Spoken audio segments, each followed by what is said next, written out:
Students, स्वागत है आपका बीपीएससी कॉर्नर में। फ्रेंड्स, आज की इस वीडियो में हम प्रधानाध्यापक परीक्षा 2022 जो कि बीपीएससी द्वारा कंडक्ट करवाया गया था उसके पेपर को आज सॉल्व करेंगे। फ्रेंड्स, ये काफ़ी आपके लिए इंपॉर्टेंट हो जाता है तब जब आप 7th फेज़ की शिक्षक बहाली को देने जा रहे होते हैं, क्योंकि आपको एक अंदाज़ा लग जाएगा कि आप बीपीएससी कैसे क्वेश्चन पूछती है, किस लेवल के क्वेश्चन को पूछती हैं।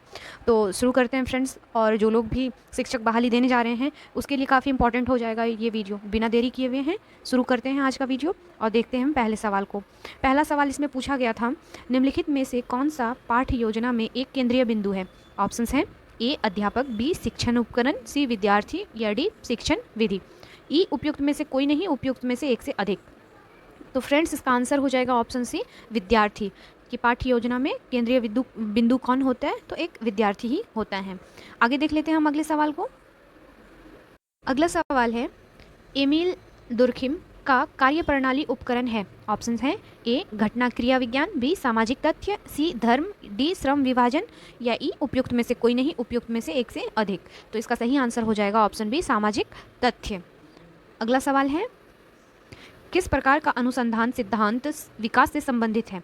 ऑप्शंस हैं ए क्रियात्मक अनुसंधान, बी प्रायोगिक अनुसंधान, सी केस अध्ययन, डी बुनियादी अनुसंधान या ई उपयुक्त में से कोई नहीं, उपयुक्त में से एक से अधिक। तो इसका सही आंसर हो जाएगा ऑप्शन ई, उपयुक्त में से एक से अधिक। आगे देख लेते हैं हम अगले सवाल को। सवाल है, शरीर के अंगों में प्रसार को किस नाम से जाना जाता है? तो ऑप्शन है ए वृद्धि, बी विकास, सी वृद्धि या विकास या डी निलंबन। ई उपयुक्त में से कोई नहीं, उपयुक्त में से एक से अधिक। तो इसका सही आंसर हो जाएगा कि अंगों में प्रसार को हम ऑप्शन ए वृद्धि के नाम से जानते हैं। आगे देखते हैं अगले सवाल को। अगला सवाल है, संज्ञानात्मक प्रक्रिया के अध्ययन का क्षेत्र है। ऑप्शन है ए कार्यात्मक मनोविज्ञान, बी भावनात्मक मनोविज्ञान, सी संज्ञात्मक मनोविज्ञान या डी संयुक्त मनोविज्ञान। ई उपयुक्त में से कोई नहीं, उपयुक्त में से एक से अधिक। तो इसका सही आंसर हो जाएगा ऑप्शन ई, उपयुक्त में से एक से अधिक। आगे देख लेते हैं अगले सवाल को। हमारा अगला सवाल है, जीन पियाजे के अनुसार संज्ञानात्मक विकास की प्रमुख अवस्थाओं की संख्या है। ऑप्शन है ए 3, बी 4, सी 6 या डी 5 या ई उपयुक्त में से कोई नहीं, उपयुक्त में से एक से अधिक। तो इसका सही आंसर हो जाएगा ऑप्शन बी 4। अगला सवाल है, सार्वभौमिक बुद्धि पद सबसे पहले किसने गढ़ा था? ऑप्शन है ए पीटर सालोवे और John Mayer, D B Goleman और John Mayer, C Goleman, D Peter Salovey और गोलमैन या ई उपयुक्त में से कोई नहीं, उपयुक्त में से एक से अधिक। तो इसका सही आंसर हो जाएगा ऑप्शन ई, उपयुक्त में से एक से अधिक। आगे देख लेते हैं अगले सवाल को। सार्वभौमिक बुद्धि के मॉडल में कितनी सार्वभौमिक क्षमताएं शामिल हैं? तो ऑप्शंस देख लेते हैं हम। ऑप्शन ए 10, बी 20, सी 30 या डी 40। ई उपयुक्त में से कोई नहीं, उपयुक्त में से एक से अधिक। तो इसका सही आंसर हो जाएगा ऑप्शन ई, उपयुक्त में से एक से अधिक। अगले सवाल को देख लेते हैं हम। विद्यार्थियों की सीखने की कठिनाइयों की पहचान करने के लिए किस प्रकार के आकलन का उपयोग किया जाता है? तो फ्रेंड्स, इसका आंसर हो जाएगा ऑप्शन डी, नैदानिक आकलन का प्रयोग किया जाता है। अगले सवाल को देखेंगे हम। अगला सवाल है, किस प्रकार का बुद्धिमान व्यक्ति चित्रों, आकृतियों और आकारों का सटीक वर्णन कर सकता है? तो इसका सही आंसर हो जाएगा ऑप्शन डी, तार्किक। अगला सवाल होगा, बच्चों के किस आयु वर्ग के लिए शिक्षा का अधिकार अधिनियम मौलिक अधिकार है? तो इसका आंसर हो जाएगा ऑप्शन सी, 6 से 14 साल के बच्चों के लिए। आगे देखते हैं हम अगले सवाल को। अगला सवाल है, निम्नलिखित में कौन सा बचपन के दौरान बौद्धिक विकास की विशेषता है? ऑप्शंस हैं ए स्वायत्तता की भावना विकसित होने लगती है, बी दूसरों के साथ सहयोग करना सीखना, सी मूर्त सामग्री के संबंध में तर्क विकसित होता है, डी अपने कार्यों की सामाजिक स्वीकृति चाहता या चाहती है या ई उपयुक्त में से कोई नहीं, उपयुक्त में से एक से अधिक। तो इसका आंसर हो जाएगा ऑप्शन ई, उपयुक्त में से एक से अधिक। अगला सवाल है हमारा, कोहलबर्ग के अनुसार निम्नलिखित में कौन सा नैतिक विकास का चरण नहीं है? तो इसका सही आंसर हो जाएगा ऑप्शन बी, फालिक चरण जो होता है वो नैतिक विकास का चरण नहीं होता है। आगे देख लेते हैं हम अगले सवाल को। वृद्धि और विकास के बारे में निम्नलिखित में से कौन सा कथन सही नहीं है? नहीं पूछ रहा है, तो इसका सही आंसर को देख लेंगे हम। तो ऑप्शन ई, उपयुक्त में से एक से अधिक। अगला सवाल है, पियाजे के अनुसार संरक्षण की संक्रिया संज्ञानात्मक विकास के लिए निम्नलिखित में से किस चरण में उभरता है? तो इसका आंसर हो जाएगा ऑप्शन ए, मूर्त संक्रियात्मक चरण में। आगे देखते हैं हम अगले सवाल को। अगला सवाल है, निम्नलिखित में कौन सा किशोरों के बारे में एक रूढ़िबद्ध धारणा स्टीरियोटाइप नहीं है? तो इसका ऑप्शन हो जाएगा ऑप्शन ए है, वे विद्रोही होते हैं। बी, उनके पास अत्यधिक कल्पना होती है। सी, वे दिखने में अजीब होते हैं। डी, वे लापरवाह होते हैं। या ई, उपयुक्त में से कोई नहीं, उपयुक्त में से एक से अधिक। तो इसका आंसर हो जाएगा ई, उपयुक्त में से एक से अधिक। अगला सवाल है, निम्नलिखित में कौन सा कारक सामाजिकरण का विरोध करता है? ऑप्शन है ए, असुरक्षा। बी, नकल। सी, पहचान। डी, सहयोग। ई, उपयुक्त में से कोई नहीं, उपयुक्त में से एक से अधिक। तो इसका सही आंसर हो जाएगा ई, उपयुक्त में से एक से अधिक। आगे देख लेते हैं हम अगले सवाल को। अगला सवाल है, निम्नलिखित में कौन सी अवस्था बच्चों का अपने समकक्ष समूहों में शामिल होना दर्शाती है? ऑप्शंस हैं ए, वयस्कता। बी, बचपन। सी, किशोरावस्था। या डी, प्रारंभिक बचपन। ई, उपयुक्त में से कोई नहीं, उपयुक्त में से एक से अधिक। तो इसका सही आंसर हो जाएगा ऑप्शन सी, किशोरावस्था। अगला सवाल है, स्मृति स्तर और बौद्ध स्तर के शिक्षण मॉडल के सीटेक्स में कौन सा चरण प्रमुख है? तो इसका सही आंसर हो जाएगा ऑप्शन डी, प्रस्तुतिकरण। आगे देखते हैं हम, एक डिस्लेक्सिक शिक्षार्थी निम्नलिखित में से किससे पीड़ित होता है? तो इसका सही आंसर हो जाएगा ऑप्शन ए, भाषा प्रसंस्करण में कठिनाई। अगला सवाल है, निम्नलिखित में कौन सा रेटिंग पैमानों की सीमा है? ऑप्शन है ए, रेटिंग पैमाने कम समय लेने वाले होते हैं। बी, मानवीय निर्णयों पर आधारित रेटिंग व्यक्तिगत पूर्वाग्रहों के कई स्रोतों के अधीन होते हैं। सी, रेटिंग पैमानों का उपयोग उन मूल्यांकनकर्ताओं के साथ किया जा सकता है जिनके पास न्यूनतम प्रशिक्षण है। या डी, रेटिंग पैमानों का उपयोग बड़ी संख्या में उद्दीपनों के साथ किया जा सकता है। ई, उपयुक्त में से कोई नहीं, उपयुक्त में से एक से अधिक। तो इसका सही आंसर हो जाएगा ऑप्शन डी, रेटिंग पैमानों का उपयोग बड़ी संख्या में उद्दीपनों के साथ किया जा सकता है। अगला सवाल है, निम्नलिखित में कौन सा प्रावधान धीमे शिक्षार्थियों को शिक्षित करने के लिए सबसे उपयुक्त है? तो इसका सही आंसर हो जाएगा ऑप्शन डी, उपचारात्मक शिक्षण। अगले सवाल है, शिक्षा का अधिकार अधिनियम 2009 शिक्षक के लिए प्रति सप्ताह काम के लिए कितनी न्यूनतम घंटों को निर्दिष्ट करता है? तो इसका आंसर हो जाएगा ऑप्शन बी, 45 घंटे, 45 आवर्स। अगला सवाल है, पत्राचार के माध्यम से सीखना एक प्रकार की ऑप्शंस हैं आजीवन शिक्षा है। बी, औपचारिक शिक्षा है। सी, अनौपचारिक शिक्षा है। या डी, गैर औपचारिक शिक्षा है। ई, उपयुक्त में से कोई नहीं, उपयुक्त में से एक से अधिक। तो इसका सही आंसर हो जाएगा ऑप्शन डी, गैर औपचारिक, नॉन फॉर्मल शिक्षा है, ऑप्शन डी। अगला सवाल है, गुप्त पाठ्यक्रम हिडन करिकुलम का जनक किसे माना जाता है? तो इसका सही आंसर हो जाएगा option A, Philip W Jackson को। अगला सवाल है, भारत में 10+2+3 शिक्षा के पैटर्न की सिफारिश निम्नलिखित में से किसके द्वारा की गई थी? तो इसका सही आंसर हो जाएगा ऑप्शन सी, कोठारी आयोग के द्वारा इसकी सिफारिश की गई थी। अगला सवाल है, दर्शन शास्त्र में एक्सियोलॉजी निम्नलिखित में से किससे संबंधित है? तो इसका सही आंसर हो जाएगा ऑप्शन सी, मूल्य से संबंधित है। अगला सवाल है, नकारात्मक शिक्षा की अवधारणा दर्शन शास्त्र के निम्नलिखित में से किस स्कूल से संबंधित है? इसका सही आंसर हो जाएगा ऑप्शन डी, प्रकृतिवाद से संबंधित है। आगे देखते हैं हम अगले सवाल को, शिक्षण की परियोजना पद्धति दर्शन शास्त्र के निम्नलिखित में से किस स्कूल द्वारा प्रतिपादित की गई है? तो इसका सही आंसर हो जाएगा ऑप्शन डी, व्यवहारवाद के द्वारा। अगला सवाल है, द्वंद्वात्मक भौतिकवाद की अवधारणा किस दार्शनिक विचारधारा से संबंधित है? तो इसका सही आंसर हो जाएगा ऑप्शन बी, मार्क्सवाद पर से संबंधित है। अगला सवाल है, किसने कहा था कि केवल बच्चों को बहुत सारी जानकारी देना, उसे परीक्षा उत्तीर्ण कराना शिक्षा का सबसे बुद्धिहीन रूप है? तो यह कथन ऑप्शन सी, महात्मा गांधी द्वारा कहा गया था। आगे देख लेते हैं अगले सवाल को, भारतीय संविधान का कौन सा अनुच्छेद किसी भी व्यक्ति को कानून के समक्ष समानता और कानून के पास समान सुरक्षा प्रदान करता है? तो यह करता है ऑप्शन बी, अनुच्छेद 14 के द्वारा। अगला सवाल है, शिक्षा जीवन उपयोगमुखी है? तो यह है, ऑप्शंस हैं ए, औपचारिक। बी, गैर औपचारिक। सी, अनौपचारिक। डी, रचनात्मक। ई, उपयुक्त में से कोई नहीं, उपयुक्त में से एक से अधिक। इसका सही आंसर हो जाएगा ऑप्शन सी, अनौपचारिक। इनफॉर्मल। अगला सवाल है, शिक्षा का अधिकार अधिनियम 2009 की धारा 24 निम्नलिखित में से किससे संबंधित है? तो इसका सही आंसर हो जाएगा ऑप्शन डी, शिक्षकों के कर्तव्य और शिकायतों का निवारण से संबंधित है। अगला सवाल है, भारतीय प्रणाली के अनुसार शिक्षा क्या है? तो भारतीय प्रणाली के अनुसार शिक्षा ऑप्शन सी, सत्य की तलाश में मानव आत्मा का प्रशिक्षण है।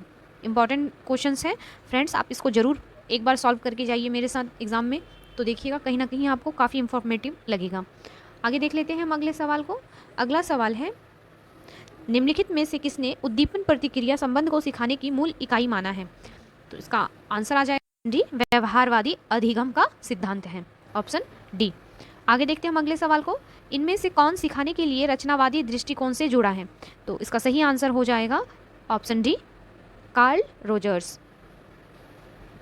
अगला सवाल है, एक बच्चे की सामाजिक शिक्षा वास्तव में शुरू होती है? तो इसका सही आंसर आ जाएगा, इसका सही आंसर हो जाएगा ऑप्शन, जैसे ऑप्शंस देख लेते हैं हम, जैसे ही वह जन्म लेता है, बी जैसे ही वह 3 साल की उम्र प्राप्त कर लेता है, सी जैसे ही उसे नर्सरी के बाद स्कूल में भर्ती किया जाता है, या डी जैसे ही वह बोलना सीखता है। ई उपयुक्त में से कोई नहीं, उपयुक्त में से एक से अधिक। तो इसका सही आंसर क्या होगा? ऑप्शन ई, उपयुक्त में से एक से अधिक। आगे देखते हैं हम अगले सवाल को। अगला सवाल है, निम्नलिखित में कौन सी सीखने के अवधारणा में सुधार के लिए एक रणनीति है? तो इसका सही आंसर हो जाएगा ऑप्शन ई, उपयुक्त में से एक से अधिक। आगे देख लेते हैं हम अगले सवाल को। हमारा अगला सवाल है, शिक्षा आयोग 1964-66 की रिपोर्ट का शीर्षक है? तो इसका सही आंसर हो जाएगा ऑप्शन डी, शिक्षा और राष्ट्रीय विकास। अगला सवाल है, निम्नलिखित में कौन सा शिक्षण के अंतःक्रियात्मक चरण के दौरान किया जाता है? तो इसका सही आंसर हो जाएगा ऑप्शन ई। ऑप्शन से देख लेते हैं हम, शिक्षण के लक्ष्यों का निर्माण, पढ़ाई जाने वाली सामग्री के बारे में निर्णय, शिक्षार्थियों की रुचि और क्षमताओं के बारे में निदान, उपयुक्त परीक्षण उपकरणों का चयन। तो इसका आंसर आ जाएगा ऑप्शन ई। अगला सवाल है, एक शिक्षक वास्तव में तब तक नहीं पढ़ा सकता जब तक कि वह स्वयं सीख नहीं रहा है, विशेष रूप से व्यक्त किया गया एक दृष्टिकोण है। तो कथन पूछ रहा है कि किसने बोला था? तो यह कहा गया था रविंद्रनाथ टैगोर द्वारा, ऑप्शन बी इसका सही जवाब है। अगला सवाल है, स्वामी विवेकानंद ने निम्नलिखित में से किस अवधारणा पर बल दिया था? तो इन्होंने बल दिया था ऑप्शन बी, मानव निर्माण शिक्षा पर। आगे देखते हैं हम अगले सवाल को, सहकारी अधिगम की अवधारणा किसने प्रस्तुत की? तो यह प्रस्तुत किया गया था ऑप्शन ए, जॉनसन और स्मिथ के द्वारा, ऑप्शन ए इसका सही जवाब हो जाएगा, जॉनसन और स्मिथ के द्वारा। अगला सवाल है, शिक्षण के अग्रिम आयोजक मॉडल के अनुसार सामग्री को व्यवस्थित करने के लिए निम्नलिखित में से किस सिद्धांत का उपयोग किया जाता है? तो इसका सही आंसर हो जाएगा ऑप्शन ई। अगला सवाल है, इनमें से किसने सुझाव दिया था कि अहंकारवाद छोटे बच्चों की भाषा सीखने को प्रभावित करता है? तो इसका आंसर हो जाएगा ऑप्शन ई। अगला सवाल है, बच्चा परम ब्रह्मांड का एक अभिन्न अंग है, यह दृष्टिकोण है? तो यह दृष्टिकोण था ऑप्शन डी, आदर्शवाद का, ऑप्शन डी आदर्शवाद का। अगला सवाल है, रूसों की स्वतंत्रता की अवधारणा को किसके द्वारा स्वीकार नहीं किया गया था? तो यह नहीं स्वीकार किया गया था, ऑप्शन ई, उपयुक्त में से एक से अधिक के द्वारा। अगला सवाल है, भारतीय संविधान का कौन सा अनुच्छेद प्राथमिक स्तर पर मातृभाषा में शिक्षा की सुविधा से संबंधित है? तो यह संबंधित है ऑप्शन बी, अनुच्छेद 350 ए के तहत। अगला सवाल है, पुस्तक द लाइफ डिवाइन किसके द्वारा लिखी गई थी? तो यह लिखी गई थी ऑप्शन सी, अरबिंदो घोष के द्वारा, ऑप्शन सी अरबिंदो घोष के द्वारा। आगे देखते हैं हम अगले सवाल को। अगला सवाल रीजनिंग से है, जब आप इसको सॉल्व कीजिएगा फ्रेंड्स तो इसका आंसर आ जाएगा ऑप्शन बी, एच। अगला सवाल है, ये भी लुप्त संख्या ज्ञात कीजिए, इसमें भी कहा गया है अनुक्रम में, तो इसका अगर जब आप इसे सॉल्व करेंगे तो इसका आंसर आ जाएगा ऑप्शन डी, 32। फ्रेंड्स वीडियो लंबा हो जाएगा इसलिए मैं बता नहीं रही हूँ, शॉर्टकट में बता रही हूँ, आप देख लीजिएगा। आगे देख लेते हैं हम अगले सवाल को, बाएं से दाएं लुप्त अक्षर ज्ञात कीजिए, इसमें भी वही रीजनिंग का सवाल है और इसका आंसर है ऑप्शन ए, JSN, ऑप्शन है JSN जब आप सॉल्व करेंगे तो। अगला सवाल है, यदि किसी कोड भाषा में कुमार को LVNBS से कोडित किया जाता है तो उसी भाषा में इमोशनल को कैसे कोडित किया जाएगा? तो जब आप इसको सॉल्व कीजिएगा तो इसका आंसर आ जाएगा ऑप्शन बी FNPUJPOBM। आगे देखते हैं हम अगले सवाल को। एक कक्षा में मैथ्स का सवाल है फ्रेंड्स। एक कक्षा में 31 छात्रों में अनिल और सुनील का क्रम ऊपर से क्रमशः 7वां और 11वां है। कक्षा में नीचे से उन दोनों का क्रमशः क्रम क्या होगा? तो जब आप इसे सॉल्व करेंगे तो इसका आंसर आ जाएगा ऑप्शन सी 25वां और 21वां। आगे देखते हैं हम अगले सवाल को। अगर ये भी मैथ से क्वेश्चन रिलेटेड है तो इसका आंसर आ जाएगा, जब आप इसे सॉल्व करेंगे आप आराम से घर पे कर लीजिएगा, तो इसका सही आंसर आ जाएगा ऑप्शन सी 2। आगे देखते हैं अगले सवाल को। स्पोर्ट्स लोगों से संबंधित है उसी तरह जैसे नेशन संबंधित है। तो रीजनिंग का सवाल है एंथम से। ऑप्शन डी इसका सही जवाब हो जाएगा। आगे देखते हैं अगले सवाल को। 3 और 4 के बीच किस समय घड़ी की दोनों सुइयां एक साथ होगी? जब आप इसको सॉल्व कीजिएगा तो इसका आंसर आ जाएगा 3:04